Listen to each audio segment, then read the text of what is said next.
ॐ शुक्लाम्बरधरं विष्णुं शशिवर्णं चतुर्भुजं प्रसन्नवदनं ध्यायेत् सर्वविघ्नोपशान्तये। व्यासं वसिष्ठनप्तारं शक्तेः पौत्रमकल्मषम् पराशरात्मजं वन्दे शुकतातं तपोनिधिम्। व्यासाय विष्णुरूपाय व्यासरूपाय विष्णवे नमो वै ब्रह्मनिधये वासिष्ठाय नमो नमः। अविकाराय शुद्धाय नित्याय परमात्मने सदैकरूपरूपाय विष्णवे सर्वजिष्णवे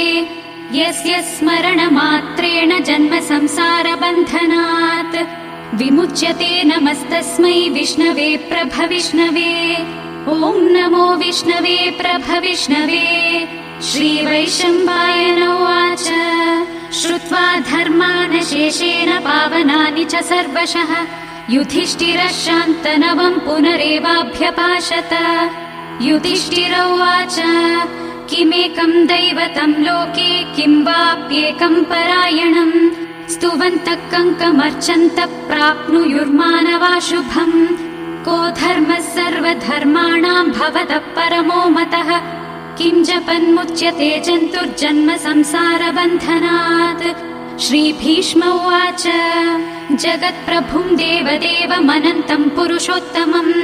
स्तुवन्नाम सहस्रेण पुरुषः सततोत्थितः तमेव चार्चुयन् नित्यं भक्त्या पुरुषमव्ययम् ध्यायन् स्तुवन् नमस्यंश्च यजमानस्थमेव च। अनादिनिधनं विष्णुं सर्वलोकमहेश्वरम्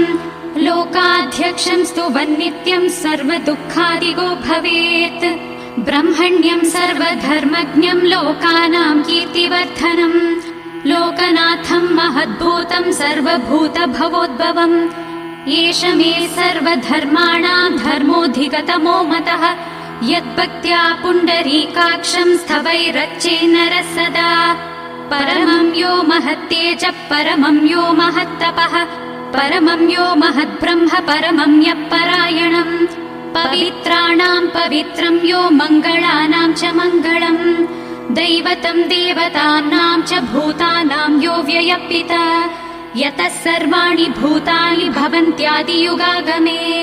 यस्मिंश्च प्रलयं यान्ति पुनरेव युगक्षये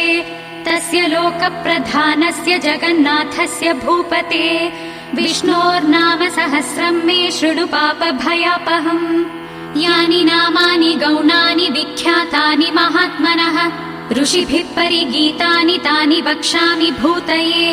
ऋषिर्नाम्न्यां सहस्रस्य वेदव्यासो महामुनिः छन्दोऽनुष्टुप् तथा देवो भगवान् देवकीसुतः अमृतांशूद्भवो बीजं शक्तिर्देवकी नन्दनः त्रिसामा हृदयं तस्य शान्त्यर्थे विनियुज्यते। विष्णुं जिष्णुं महाविष्णुं प्रभविष्णुं महेश्वरम् अनेकरूपदैत्यान्तं नमामि पुरुषोत्तमम्। अस्य श्रीविष्णोर्दिव्यसहस्रनामस्तोत्रमहामन्त्रस्य श्रीवेदव्यासो भगवान् ऋषिः अनुष्टुप् छन्दः श्रीमहाविष्णुः परमात्मा श्रीमन्नारायणो देवता अमृतांशूद्भवो भानुरिति बीजम् देवकी नन्दन स्रष्टेति शक्तिः उद्भवः क्षोभणो देव इति परमो मन्त्रः शङ्खबृन्नन्दकी चक्रीति कीलकम् शार्ङ्गधन्वा गदाधर इत्यस्त्रम् रथाङ्गपाणिरक्षोभ्य इति नेत्रम् त्रिसामा सामगः सामेति कवचम् आनन्दं परब्रह्मेति योनिः ऋतुसुदर्शनः काल इति दिग्बन्धः श्रीविश्वरूप इति ध्यानम् श्रीमहाविष्णुप्रीत्यर्थे सहस्रनाम जपे विनियोगः। ध्यानम् क्षीरोदन्वत्प्रदेशे शुचिमणिविलसत्सैकते मौक्तिकानाम् माला क्लिप्तासनस्थस्फटिकमणिनिभैर्मौक्तिकैर्मण्डिताङ्गः शुभ्रैरभ्रैरदभ्रैरुपरि विरचितैर्मुक्तपीयूषवर्षैः आनन्दीनः पुनीयादरि नलिन गदा शङ्खपाणिर्मुकुन्दः भूःपादौ यस्य नाभिर्वियदसुरनिलश्चन्द्रसूर्यौ च नेत्रे कर्णावाशा शिरोध्योर्मुखमपि दहनो यस्य वास्थेयमब्धिः अन्तस्थम् यस्य विश्वम् सुरनर खगगो भोगि गन्धर्व दैत्यैः चित्रम् रम्यते तम् त्रिभुवन वपुषम् विष्णुमीशम् नमामि। ॐ नमो भगवते वासुदेवाय। शान्ताकारम् भुजगशयनम् पद्मनाभम् सुरेशम् विश्वाधारम् गगनसदृशम् मेघवर्णम् शुभाङ्गम् लक्ष्मीकान्तम् कमलनयनम् योगिहृध्यानगम्यम् वन्दे विष्णुम् भवभयहरम् सर्वलोकैकनाथम्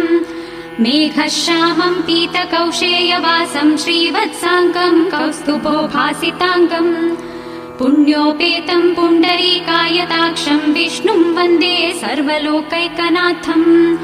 नमः समस्तभूतानामादिभूताय भूभृते अनेकरूपरूपाय विष्णवे प्रभविष्णवे सशङ्खचक्रम् सकिरीटकुण्डलम् सपीतवस्त्रम् सरसीरुहेक्षणम् सहारवक्षस्थलशोभिकौस्तुभम् नमामि विष्णुम् शिरसा चतुर्भुजम् छायायाम् पारिजातस्य हेमसिंहासनोपरि आसीनमम्बुदश्याममायताक्षमलङ्कृतम् चन्द्राननम् चतुर्बाहुम् श्रीवत्साङ्कितवक्षसम् रुक्मिणी सत्यभामाभ्याम् सहितम् कृष्णमाश्रये। विश्वम् विष्णुर्वषट्कारो भूतभव्य भवत्प्रभुः भूतकृद्भूतभृत्पावो भूतात्मा भूतभावनः भूतात्मा परमात्मा च मुक्तानाम् परमागतिः अव्ययः पुरुषः साक्षी क्षेत्रज्ञोऽक्षर एव च योगो योगविदाम् नेता प्रधानपुरुषेश्वरः नारसिंहवपुः श्रीमान् केशवः पुरुषोत्तमः सर्वः शर्वः शिवस्थाणुर्भूताधिर्निधिरव्ययः सम्भवो भावनो भर्ता प्रभवः प्रभुरीश्वरः स्वयम्भूशम्भुरादित्यः पुष्कराक्षो महास्वनः अनादिनिधनो धाता विधाता धातुरुत्तमः अप्रमेयो हृषीकेशः पद्मनाभो मरप्रभुः विश्वकर्मा मनुस्पष्टास्थविष्ठस्थविरो ध्रुवः अग्राह्यः शाश्वतः कृष्णो लोहिताक्षप्रदर्दनः प्रभूतस्त्रिकगुप्तामपवित्रम् मङ्गलम् परम् ईशानः प्राणदः प्राणो ज्येष्ठः श्रेष्ठः प्रजापतिः हिरण्यगर्भो भूगर्भो माधवो मधुसूदनः ईश्वरो विक्रमी धन्वी मेधावी विक्रमक्रमः अनुत्तमो दुराधर्षः कृतज्ञः कृतिरात्मवान् सुरेशः शरणम् शर्म विश्वरेता प्रजाभवः अहः संवत्सरो व्याल प्रत्ययः सर्वदर्शनः अजः सर्वेश्वरः सिद्धः सिद्धिः सर्वादिरच्युतः वृषाकपिरमेयात्मा सर्वयोगविनिसृतः वसुर्वसुमनाः सत्यसमात्मा संवितः समः अमोघः पुण्डरीकाक्षो वृषकर्मा वृषाकृतिः रुद्रो बहुशिरा बभ्रुर्विश्वयोनिः शुचिश्रवाः अमृतः शाश्वतस्थाणुर्वरारोहो महातपाः सर्वगः सर्वविद्भानुः विश्वक्सेनो जनार्दनः वेदो वेदविदव्यङ्गो वेदाङ्गो वेदवित्कविः लोकाध्यक्षः सुराध्यक्षो धर्माध्यक्षः कृताकृतः चतुरात्मा चतुर्व्यूहश्चतुर्दंष्टश्चतुर्भुजः भ्राजिष्णुर्भोजनम् भोक्ता सहिष्णुर्जगदादिजः अनघो विजयो जेता विश्वयोनिः पुनर्वसुः उपेन्द्रो वामनः प्रांशुरमोघः शुचिरूर्जितः अतीन्द्रः सङ्ग्रहः सर्गो धृतात्मा नियमो यमः वेद्यो वैद्यः सदा योगी वीरः माधवो मधुः अतीन्द्रियो महामायो महोत्साहो महाबलः महाबुद्धिर्महावीर्यो महाशक्तिर्महाद्युतिः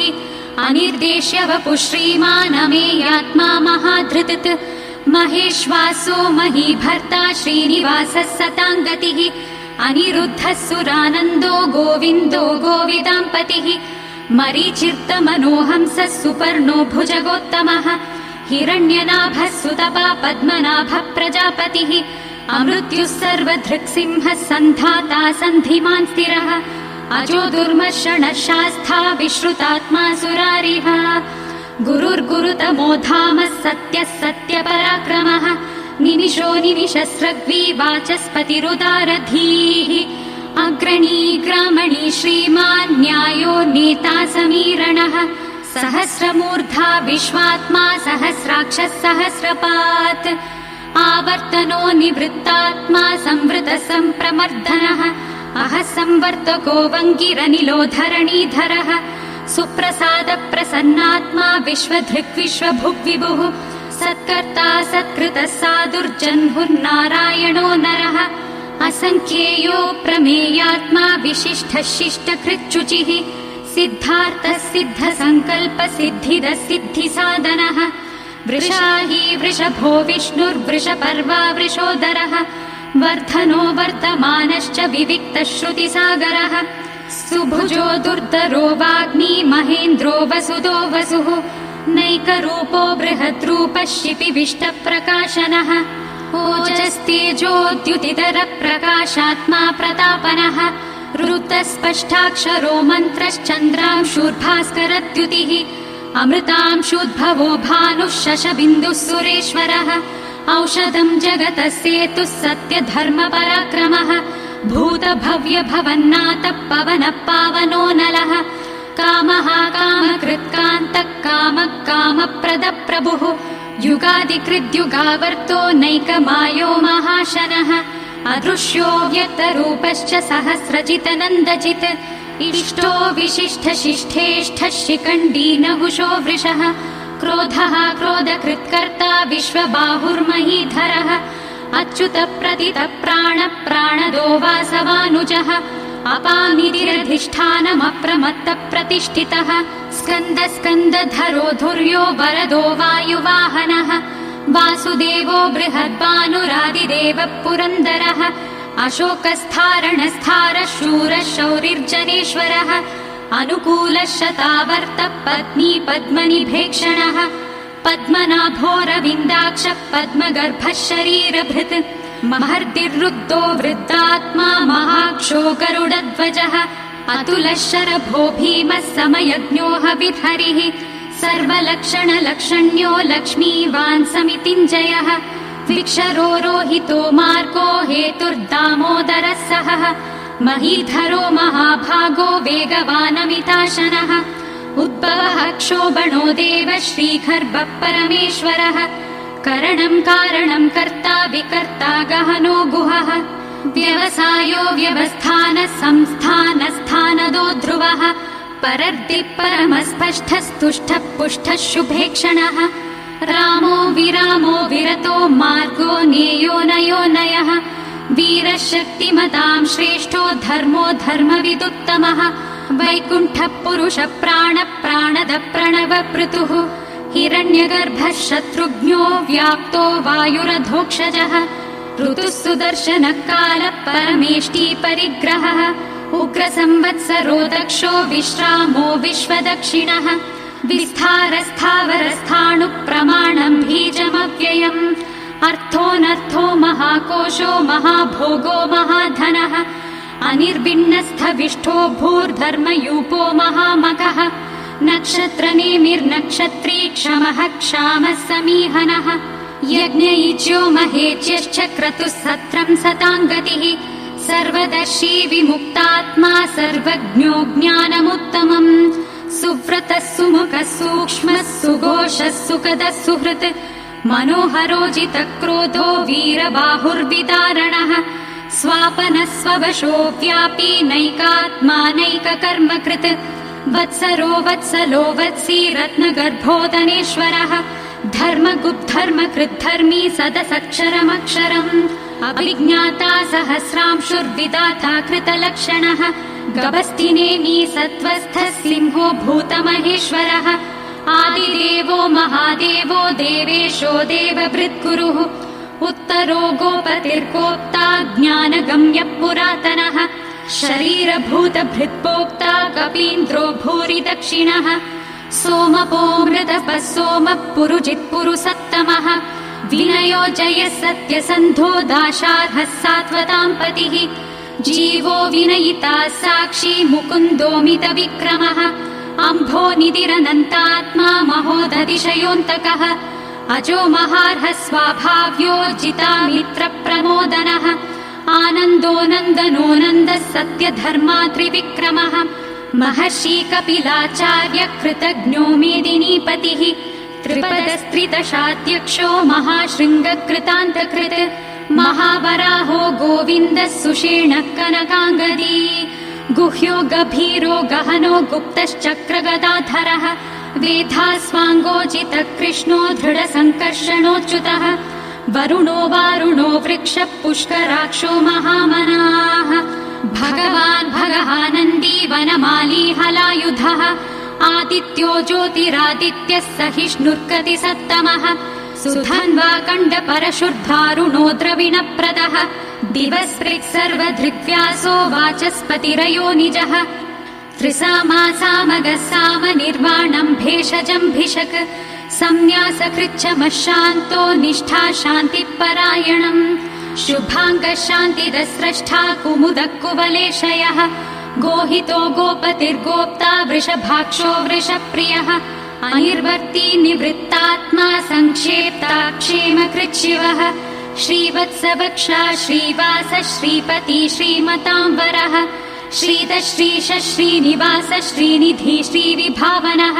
श्रीधर श्रीकर श्रेय श्रीमान् लोकत्रयाश्रयः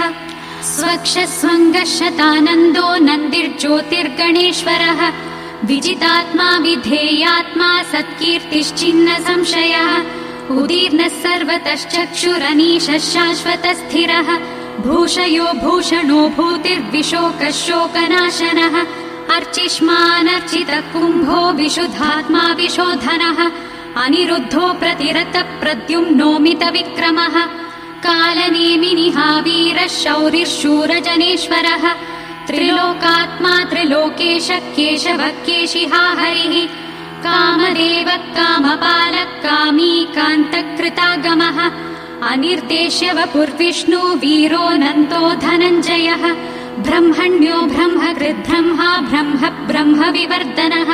ब्रह्मविद्ब्राह्मणो ब्रह्मी ब्रह्मज्ञो ब्राह्मणप्रियः महाक्रमो महाकर्मा महातेजा महोरगः महाक्रतुर्महायज्ञा महायज्ञो महाहविः स्थव्यस्थवप्रियस्तोत्रम् स्तुतिस्तोतारणप्रियः पूर्णपूरयिता पुण्यकीर्तिरनामयः मनोजवस्तीर्थकरो वसुरेता वसुप्रदः वसुप्रदो वासुदेवो वसुर्वसुमनाहविः सद्गति सत्कृति सत्ता सद्भूतिः सत्परायणः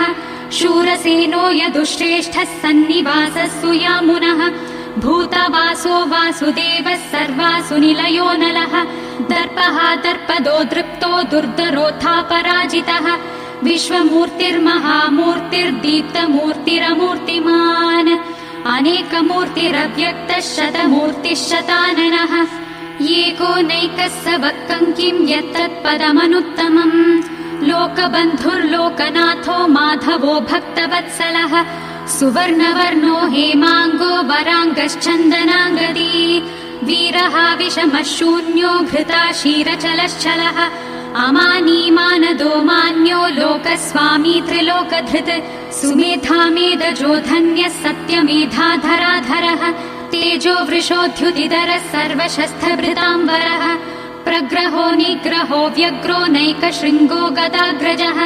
चतुर्मूर्तिश्चतुर्बाहुश्चतुर्व्यूहश्चतुर्गतिः चतुरात्मा चतुर्भावश्चतुर्वेदविदेकपात् समावर्तो निवृत्तात्मा दुर्जयो दुरतिक्रमः दुर्लभो दुर्गमो दुर्गो दुरावासो दुरारिः शुभाङ्गो लोकसारङ्गः सुतन्तुस्थन्तु वर्धनः इन्द्रकर्मा महाकर्मा कृतकर्मा कृतागमः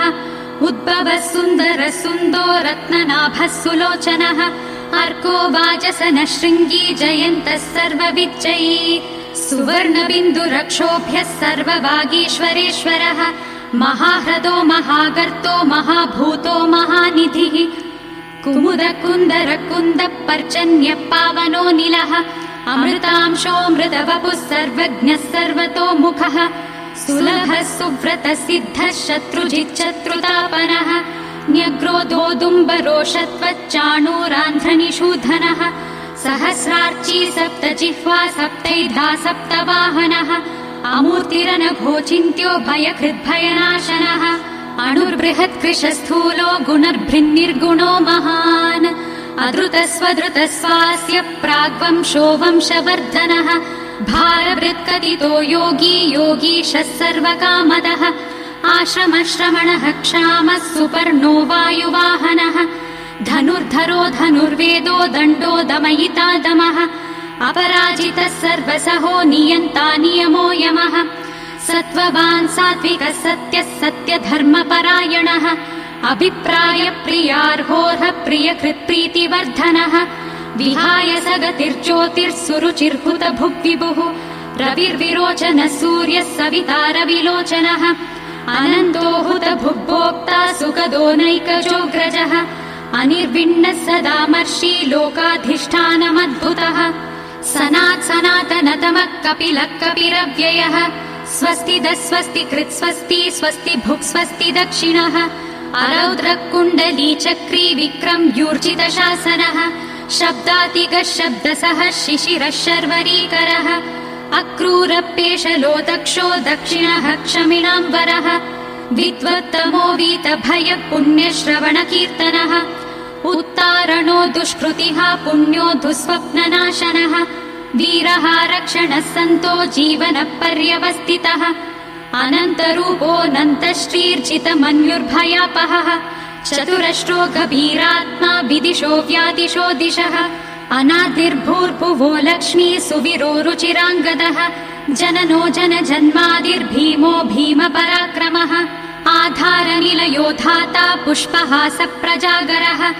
ऊर्ध्वगः सत्त्वथाचारः प्राणदः प्रणवप्पणः प्रमाणम् प्राणनिलय प्राणभृत् प्राणजीवनः तत्त्वम् तत्त्वविदेकात्मा जन्म मृत्युजरातिगः भूर्भुवः स्वस्तरुस्तारः सविता प्रपितामहः यज्ञो यज्ञपतिर्यज्वा यज्ञाङ्गो यज्ञवाहनः यज्ञभृद्यज्ञहृद्यग्नी यज्ञभुग्यज्ञसाधनः यज्ञान्तकृद्यज्ञगुह्यमन्नमन्नाद एव च आत्मयोनि स्वयं जातो वैखानः सामगायनः देवकीनन्दनः स्रष्टा क्षितीशः पापनाशनः शङ्खबृन्नन्दकी चक्री शार्ङ्गधन्वा गदाधरः रथाङ्गपाणिरक्षोभ्यः सर्वप्रहरणायुधः सर्वप्रहरणायुध ॐ नम इति वनमाली गदीशाग्नी शङ्खी चक्री च नन्दकी श्रीमान् नारायणो विष्णुर्वासुदेवोऽभिरक्षतु वनमाली गदीशाग्नी शङ्खी चक्री च नन्दकी श्रीमान् नारायणो विष्णुर्वासुदेवोऽभिरक्षतु वनमाली गदीशाग्नी शङ्खी चक्री च नन्दकी श्रीमान् नारायणो विष्णुर्वासुदेवोऽभिरक्षतु इतीदं कीर्तनीयस्य केशवस्य महात्मनः नाम्नां सहस्रं दिव्यानामशेषेण प्रकीर्तितम् य इदं शृणुयात् नित्यं यश्चापि परिकीर्तयेत् नाशुभं प्राप्नुयात् किञ्चित् सोमुत्रेह च मानवः वेदान्तगो ब्राह्मणः स्यात् क्षत्रियो विजयी भवेत् वैश्यो धनसमृद्धः स्यात् शूद्रः सुखमवाप्नुयात् धर्मार्थी प्राप्नुयात् धर्ममर्थार्थी चार्थमाप्नुयात् कामनवाप्नुयात् कामी प्रजार्थी चाप्नुयात् प्रजाम् भक्तिमान् यः सदोत्थाय शुचिस्तद्गतमानसः सहस्रं वासुदेवस्य नाम्नामेतत् प्रकीर्तयेत् यशः प्राप्नोति विपुलं ज्ञातिप्राधान्यमेव च अचलां श्रियमाप्नोति श्रेयः प्राप्नोत्यनुत्तमम् न भयं क्वचिदाप्नोति वीर्यं तेजश्च विन्दति भवत्यरोगो द्युतिमान् बलरूपगुणान्वितः रोगार्त्यो मुच्यते रोगात् बद्धो मुच्येत बन्धनात् भयान्मुच्येत भीतस्तु मुच्येतापन्नापदः दुर्गाण्यतिदरत्याशु पुरुषः पुरुषोत्तमम् स्तुवन्नाम सहस्रेण नित्यं भक्तिसमन्वितः वासुदेवाश्रयो मर्त्यो वासुदेवपरायणः सर्वपापविशुद्धात्मा याति ब्रह्म सनातनम् न वासुदेव भक्तानामशुभम् विद्यते क्वचित् जन्म मृत्युजरा व्याधि भयम् नैवोपजायते इमम् स्तवमधीयानः श्रद्धा भक्तिसमन्वितः युज्येतात्मसुखक्षान्ति श्रीधृति स्मृतिकीर्तिभिः न क्रोधो न च मात्सर्यम् न लोभो नाशुभामतिः भवन्ति कृतपुण्यानाम् भक्तानाम् पुरुषोत्तमे द्यौस चन्द्रार्कनक्षत्रखम् दिशो भूर्महो दधिः वासुदेवस्य वीर्येण विधृतानि महात्मनः ससुरासुरगन्धर्वम् स यक्षोरगराक्षसम् जगद्वशे वर्ततेदम् कृष्णस्य सचराचरम् इन्द्रियाणि मनोबुद्धिः सत्त्वम् तेजो बलम् धृतिः वासुदेवात्मकान्याहुः क्षेत्रम् क्षेत्रज्ञ एव च सर्वागमानामाचार प्रथमम् परिकल्पते आचार प्रभवो धर्मो धर्मस्य प्रभुरच्युतः ऋषयः पितरो देवा महाभूतानि धातवः जङ्गमाजङ्गमम् चेदम् जगन्नारायणोद्भवम् योगो ज्ञानम् तथा साङ्ख्यम् विद्या शिल्पादिकर्म च वेदा शास्त्राणि विज्ञानमेतत् सर्वम् जनार्दनात् एको विष्णुर्महद्भूतम् पृथक् भूतान्यनेकशः त्रीन् लोकान् व्यापभूतात्मा भुङ्क्ते विश्वभुगव्ययः इमम् स्तवम् भगवतो विष्णोर्व्यासेन कीर्तितम् पठ्येद इच्छेत् पुरुषः श्रेयः प्राप्तुम् सुखानि च विश्वेश्वरमजम् देवम् जगतः प्रभवाप्ययम् भजन्ति ये पुष्कराक्षम् न ते यान्ति पराभवम् न ते यान्ति पराभवम् ॐ नमः इति अर्जुन उवाच पद्मपत्रविशालाक्ष पद्मनाभः सुरोत्तम भक्तानामनुरक्तानाम् त्राता भव जनार्दन श्रीभगवानुवाच यो माम् नाम सहस्रेण स्तोतुमिच्छति पाण्डव सोऽहमेकेन श्लोकेन स्तुत एव न संशय ॐ नमः इति व्यास उवाच वासनाद्वासुदेवस्य वासितम् भुवनत्रयम् सर्वभूतनिवासोऽसि वासुदेव नमोऽस्तु ते वासुदेव नमोऽस्तु ॐ नमः इति पार्वत्युवाच केनोपायेन लघुना विष्णोर्नाम सहस्रकम् पठ्यते पण्डितैर्नित्यम् श्रोतुमिच्छाम्यहम् प्रभो ईश्वर उवाच श्रीराम राम रामेति रमे रामे मनोरमे सहस्रनाम तत्तुल्यम् राम नाम वरानने श्रीराम राम रामेति रमे रामे मनोरमे सहस्रनाम तत्तुल्यम् राम नाम वरानने श्रीराम राम रामेति रमे रामे मनोरमे सहस्रनाम तत्तुल्यम् राम नाम वरानने राम नाम वरानन ॐ नमः इति ब्रह्मोवाच नमोऽस्त्वनन्ताय सहस्रमूर्तये सहस्रपादाक्षी शिरोरुबाहवे सहस्रनाम्ने पुरुषाय शाश्वते सहस्रकोटियुगधारिणे नमः सहस्रकोटियुगधारिणे नमः ॐ नमः इति सञ्जय उवाच यत्र योगेश्वर कृष्णो यत्र पार्थो धनुर्धरः तत्र शीर्विजयो भूतिर्ध्रुवा नीतिर्मतिर्मम श्रीभगवानुवाच अनन्याश्चिन्तयन्तो माम् ये जना पर्यपासते तेषाम् नित्याभियुक्तानाम् योगक्षेममहाम्यहम् परित्राणाय साधूनाम् विनाशाय च दुष्कृताम् धर्म संस्थापनार्थाय सम्भवामि युगे युगे आर्था विषण्णा शिथिलाश्च भीता घोरेषु च व्याधिषु वर्तमानाः संकीर्त्यै नारायण शब्दमात्रम् विमुक्त दुःखा सुखिनो भवन्तु कायेन वाचा मनसेन्द्रियैर्वा बुद्ध्यात्मना वा प्रकृते स्वभावात् करोमि यद्यत् सकलम् परस्मै नारायणायेति समर्पयामि।